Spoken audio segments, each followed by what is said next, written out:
They say second chances in the NFL are rare, and when they do come, they're often unexpected and sometimes controversial. But what if I told you that the Cleveland Browns, a team that's been meticulously rebuilding itself piece by piece under Andrew Berry, might be in for one of those opportunities that some would call golden and others would call a disaster? I'll tell you all about it in detail, but first, be sure to hit that like button. Now, this move isn't coming from the draft or a blockbuster trade. No, it's coming from a name that once buzzed in Pro Bowl circles but has recently been drowned out by injury reports and forgotten depth charts, DJ Chark Jr. Picture that for a second, Jerry Jeudy and Deontay Johnson lined up, defenses bracing for a storm, and then, from the slot or the edge, DJ Chark Jr. makes a dash. A blur of speed and experience that has already earned him over 1,000 yards and 8 touchdowns in a single season. Remember 2019, right? That Pro Bowl run that made Jaguars fans think they had found their next defensive cornerstone. These days, the narrative has completely changed. After a series of injuries that have caused him to miss an average of nearly 7 games per season over the past 5 years, Chark's name has quietly fallen into free agency limbo. Last year with the Chargers? Just 31 yards, 1 touchdown, and 4 total receptions. But here's the twist. What if that's exactly why the Browns need to make a move? With OTAs set to begin on May 27th, time is running out to bolster the roster in a meaningful way before the grind begins. And let's be honest, outside of Jeudy and Johnson, the Browns' WR room is a gamble in itself. David Bell, DeAndre Carter, talented, but unproven. That's where Chark comes in. He might not be the star he once was, but he doesn't need to be.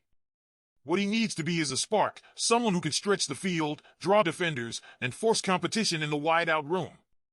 Even if he flames out, he could be the reason someone else steps up and claims their spot. It's low risk, high reward. The Browns have everything to gain and practically nothing to lose. And while that's one storyline heating up in Berea, there's another brewing under the radar, one that could reshape the future of the Browns' offense. Rookie tight end Harold Fannin Jr. Remember the name, because Fannin didn't just break records at Bowling Green, he obliterated them.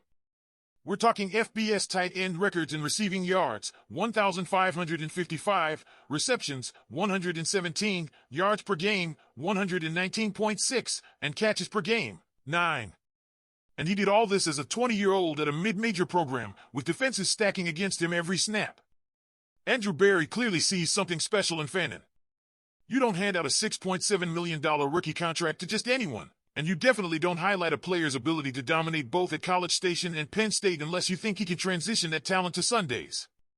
The Browns are expected to lean into more multi-tight end formations this season, and pairing Fannin with David Njoku could quietly create one of the most dynamic tight end tandems in the AFC North. But even as Fannin gets locked in, other rookies still hang in the balance. First-round pick Mason Graham, running back Quinton Judkins, and quarterbacks Dillon Gabriel and Shedeur Sanders remain unsigned. And while these contracts will likely get resolved before training camp, they represent a deeper narrative. Every rookie still has to earn their role. Nobody here has made the team yet, Kevin Stefanski reportedly told them. It's making the team. And then after that, it's earning a role. Now, speaking of quarterbacks, let's talk about Dillon Gabriel for a second. Some saw him as a fringe day 3 pick. The Browns saw something more. They picked him in the 3rd round, yes, ahead of Shedeur Sanders, Jalen Milroe, and Will Howard, because despite a quiet combine and Senior Bowl, Gabriel brings something different. Dan Orlovsky compared him to none other than Tua Tagovailoa. Not just because both are left-handed and from Hawaii, but because of the way Gabriel layers throws, his timing, anticipation, and accuracy. These aren't just buzzwords, they're traits that define NFL success. Orlovsky even mentioned he saw Gabriel as a sneaky early 2nd-round talent. Let that sink in. Gabriel, a kid who most scouts slept on, might just be the surprise QB gem in this draft class. And let's not forget the intangible, leadership. Gabriel was praised across the board for his toughness and presence, the kind that can rally a locker room. Maybe he's not the starter now, but what if he ends up being the future in Cleveland? So Browns fans, with all this swirling, from the chance to revive DJ Chark's career, to the emergence of a potential superstar tight end, and a 3rd-round quarterback who might end up being the steal of the draft, the question becomes, what do you think? Should Andrew Berry take that shot on DJ Chark? Is Harold Fannin Jr. the next breakout name in the Dawg Pound? And could Dillon Gabriel surprise the league the same way Tua did? Drop your thoughts in the comments. And while all eyes remain fixed on what happens under center and who catches those passes, there's another layer to this evolving Brown storyline, one that dives deep into the culture shift happening right now inside that locker room. You see, this offseason isn't just about talent acquisition. It's about recalibration. About proving that what happened last season, those breakdowns, the inconsistencies, the questions at quarterback, aren't the standard in Cleveland. Not anymore. That's why these rookie signings, or in some cases, lack thereof, are such a crucial subplot. Mason Graham, the Browns' first-round pick, still hasn't inked his deal. But that's less a red flag and more a reflection of modern NFL contract mechanics. Still, it underscores how even the most high-profile draft picks aren't exempt from the earn-your-spot mentality that Kevin Stefanski is drilling into this group. And then there's Shedeur Sanders. Drafted in the 5th round but with first-round buzz attached to his name, Sanders has quickly become one of the more intriguing names on this roster, not just because of his play, but because of his personality and pedigree. The former Colorado standout joked about not having enough of a signing bonus to buy back his college number from DeAndre Carter, saying, "I'm not trying to buy anything. My signing bonus ain't that high right now." That humility, that realness, it's already resonating with teammates and fans alike. This is a guy who's been in the national spotlight, made serious money through nil deals, but still understands the grind starts fresh in the NFL.